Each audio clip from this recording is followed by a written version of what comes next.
Hey stat students, now we're going to be doing the hypothesis test on a population proportion. So we're focusing on the proportions. Since we are dealing with proportions, let's go back and look at the sampling distribution of p hat. It's normal if np and n1 minus p are greater than or equal to 10. And the mu of the p hats, the mean of the p hats, will be approximately p. And the standard deviation will be p 1 minus p over n, all square rooted. And our z score comes from p hat minus p over p 1 minus p over n, right? Our value minus the mean over the standard deviation. So we have our conditions. Our random condition, we need a random sample. We need our normal conditions, the ones I just wrote. And we need an independent sample, and if it's not independent, then we need our 10% condition. So when we find p-values, we draw the sampling distribution assuming the null hypothesis is true. So our one-sided will look like this, or the other side, and our two-sided, we would look at both sides, both tails. And then we conclude either we reject the null hypothesis or we fail to reject. According to the Centers of Disease Control and Prevention website, 50% of high school students have never smoked a cigarette. Kevin wonders whether this national result holds true in his large urban high school. For his AP Stats class project, Kevin surveys an SRS of 150 students from his school. He gets responses from all 150 students, and 90 say that they have never smoked a cigarette. What should Kevin conclude? And we give appropriate evidence to support our answer. So first of all, we need our null hypothesis. So our null hypothesis is that p equals 0.5, right? This is our population proportion. Our alternative hypothesis needs to be what we're trying to prove. So he says he just wants to see if this result holds true. So we're trying to prove that it does not hold true. So this is a two-sided test. So what we're going to say for our procedure is we're going to do a one sample, because he took one sample, z hypothesis test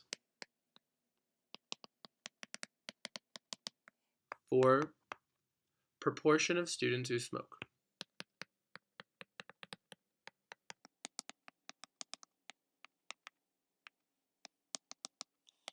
We know that we meet the random condition because it says that it's an SRS. We need to check our normal condition. So NP is 150 times 0.5, and then N1 minus P is 150 times also 0.5. So this equals 75, which is greater than 10. So we know we have a normal sampling distribution.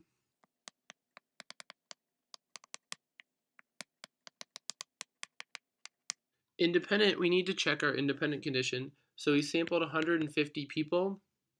Well, since it's a large urban high school, we could say 150 is less than 10% of all students at the high school.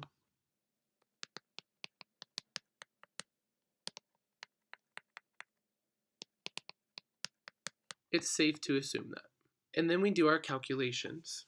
So we're going to go to Menu, Statistics, Stat Tests, and this is a one proportion z test. Our null hypothesis is that 0.5, and then remember we had 90 out of 150 students. And our alternative is that our proportion is not equal to p naught. So we have our z, which we need to write down, which is a huge z, 2.45, and our p-value 0.014.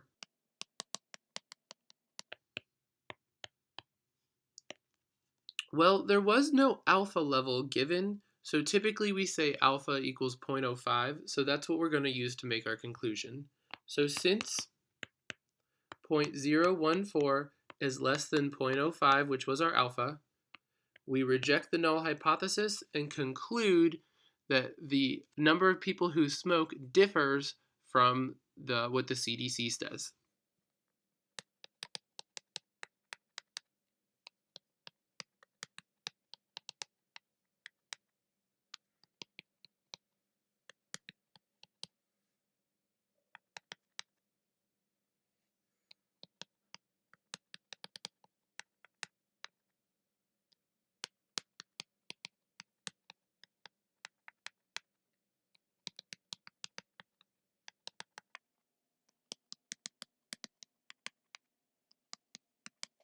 A type 1 and a type 2 error in this setting. Well, a type 1 error would be we wrongly rejected the null hypothesis.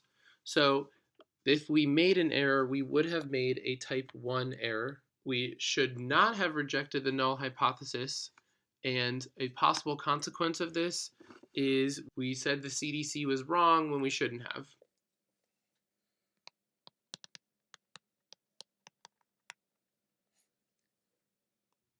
And a type 2 error is the opposite.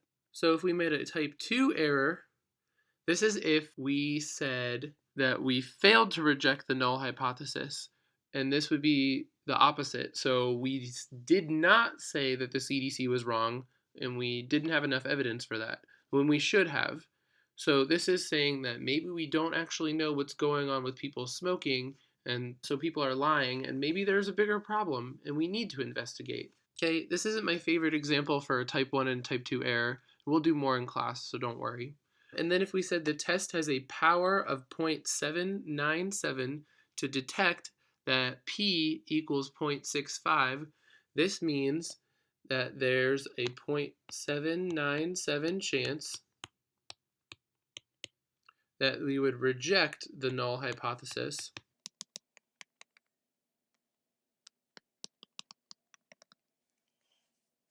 given that the truth is actually 0.65, so that 65% of the people are smoking.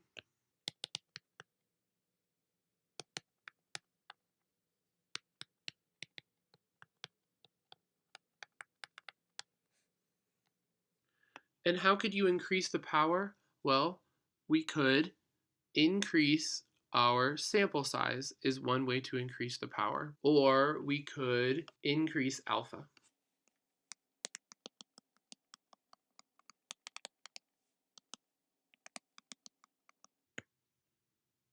Below is a computer output from Minitab software that includes both the results of the significance test and the confidence interval for Kevin's sample. So what do we notice? So first of all, we have our confidence interval. For p equals 0.5 is 0.52 and 0.67.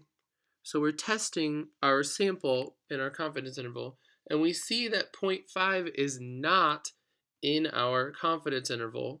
So this means that whatever our test was is going to be significant. So we would reject our null hypothesis because our p is not within our confidence interval. Remember, our p hat would be right in the middle, but our p is not in there. And you can see that from our z-value and our p-value of 0.014. That's very small. So this means that we would reject our null hypothesis. I'm assuming that this is a 95% confidence interval because our p-value is less than 0.05, but it's greater than 0.01. Oh, and then it says 95% confidence interval. So that means our alpha is 0.05.